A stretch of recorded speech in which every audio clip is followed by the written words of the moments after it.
नमस्कार। आज हम सुनेंगे श्री राम काल त्रेता युग में गिलहरी का प्रसंग, जिसमें कि हमें पता चलेगा कि गिलहरी के शरीर पे जो 3 उंगलियों के निशान हैं वह किसके हैं। तो आइए सुने प्रसंग।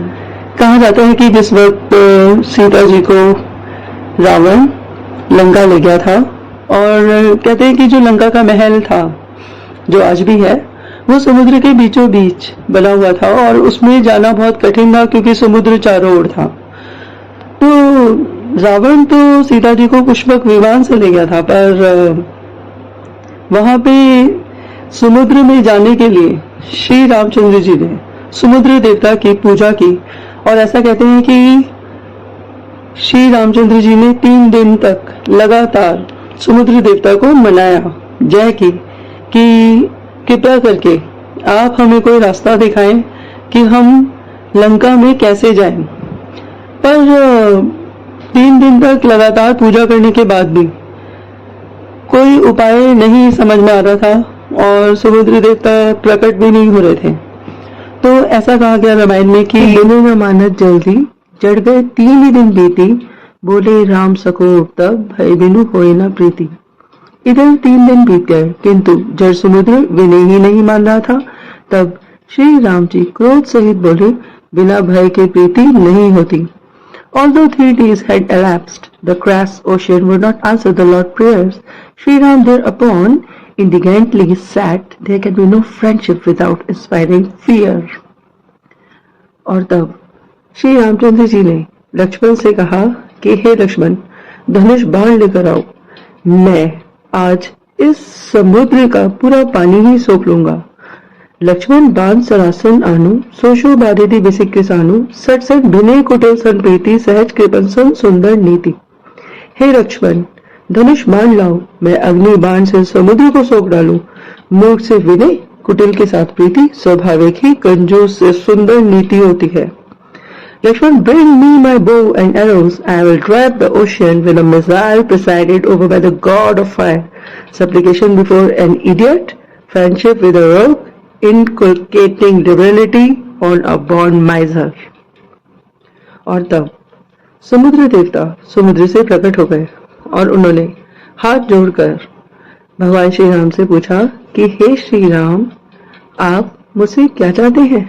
तब श्री रामचंद्र जी ने कहा कि मैं चाहता हूं कि मैं और ये सारी वानर सेना इस समुद्र को पार कर जाए और लंका में महल के अंदर पहुंच जाए, किंतु समुद्र का जल तो मुझे ये समुद्र पार भी नहीं करने दे रहा।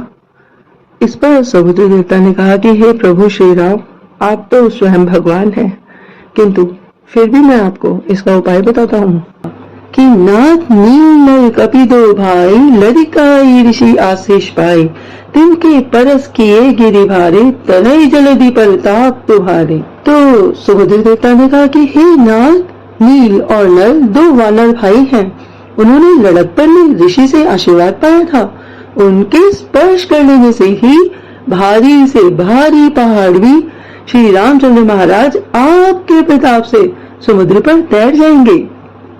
My lord, the 2 monkey brothers, Neel and Nal, got a boon in their childhood from a sage. Touched by them, even huge mountains will float on the ocean by your glory.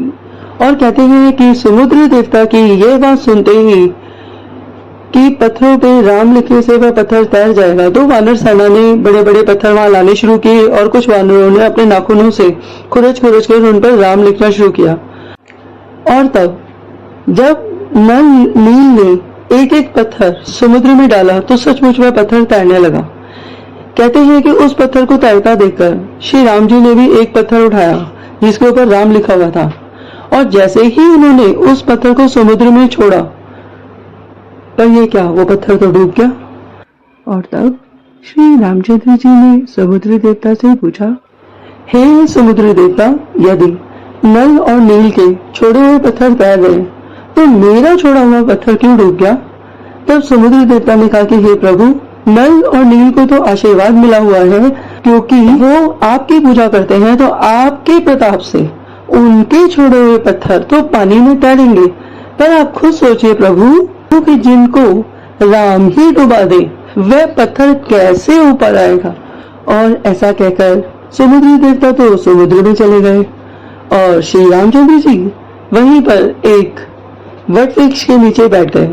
और तब श्री रामचंद्र जी ने देखा कि सारी सेना बहुत ही मेहनत से कार्य कर रही थी। और फिर श्री राम जी की वानर सेना ने पत्थरों पर श्री राम लिखा और वह पत्थर पे श्री राम लिखते ही जैसे जैसे उन्होंने पत्थर समुद्र में छोड़े वह पत्थर पुल बनाने लग गए और एक ऐसा लंबा पुल बनने लगा जो सचमुच राम सेतु के नाम से आज भी जाना जाता है।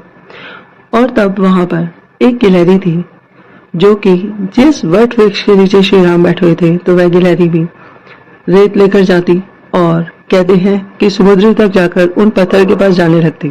जब वह गिलहरी 2, 4, 6, 8 बार ऐसा करती रही तो श्री रामचंद्र जी ने देखा कि गिलहरी के हाथ से तो पूरी रेत ही छूट जाती है, फिर भी वह इतनी मेहनत कर रही थी। तब जैसे ही गिलहरी श्री रामचंद्र जी के पास से रेत लेकर जाने लगी, श्री रामचंद्र जी ने एकदम से उस गिलहरी को पकड़ लिया और बहुत ही प्यार से उसकी पीठ पर अपने हाथ सहलाया जिससे कि उसकी पीठ पर उनकी 3 उंगलियों के निशान बन गए। और उन्होंने उस गिलहरी से प्यार से कहा कि हे प्यारी सी गिलहरी, तुम ऐसे भाग भाग कर क्या कर रही हो, तुम तो कितनी छोटी हो। उस पर उस गिलहरी ने श्री रामचंद्र जी से कहा कि आपने तो मुझे इतना छोटा सा बनाया है, मैं इस राम सेतु पुल में अपना योगदान देना चाहती हूँ प्रभु। इस पर श्री रामचंद्र जी ने उस गिलहरी को और प्यार से सहलाया और कहते हैं कि तब से लेकर आज तक श्री रामचंद्र जी की 3 उंगलियों के निशान हर गिलहरी की पीठ पर होते हैं। तो ये था प्रसंग कि गिलहरी की पीठ पर आज तक जो 3 उंगलियों के निशान है वह श्री रामचंद्र जी के ही पाए जाते हैं। तो हमने देखा कि श्री रामचंद्र जी चाहे जहाँ रहे वह राजा ही का है, चाहे वो अयोध्या हो या वो वन हो। हमने देखा कि जंगलों में भी जो उनकी सेना थी, चाहे वो वानर सेना थी जैसे हनुमान, सुग्रीव, जामवंत जी, काकभुसुंडी जी, गरुड़ जी, संपाति, जयंत, नन्ही गिलहरी आदि आदि, ये सब जानवर जी तो थे। तो उनका साथ तो सभी जानवरों ने, वन के प्रत्येक जीव जंतु ने श्री रामचंद्र जी का साथ दिया। और ऐसा कहा जाता है कि जिनकी आत्मा उच्च स्तर की होती है वो प्रत्येक जीव जंतु में आत्मा ही देखते हैं और वो तो आकाश, धरती, अग्नि, जलवायु को भी भगवान मानते हैं। यही तो है हमारा सनातन धर्म। हमने ये भी देखा कि भगवान राम की सहायता समुद्र के देवता ने भी की और राम सेतु के निर्माण का उपाय बताया और श्री राम नाम से भव सागर कैसे पार होगा ये भी बताया। तो आइए हम भी जाने। सकल सुमंगल दायक रघुनाथ गुणगान, सादर सुनवे ते तरहई भव सिंधु बिना जल जान। श्री रघुनाथ जी का गुणगान संपूर्ण सुंदर मंगलों को देने वाला है। जो इसे आदर सहित सुनेंगे वो बिना किसी जहाज अन्य साधन के ही भव सागर से तर जाएंगे। A recital of virtues of Sri Ram, the Lord of the Raghus, bestows all blessings. Those who reverently hear them cross the ocean of mundane existence without any bank. तो आप सब लोगों ने मुझे बहुत ही ध्यानपूर्वक सुना। आप सब लोगों का बहुत बहुत धन्यवाद। आप सबके अंदर बैठी आत्मा, आपकी ऊर्जा को मेरा प्रणाम, नमन। बहुत बहुत धन्यवाद, बहुत बहुत धन्यवाद।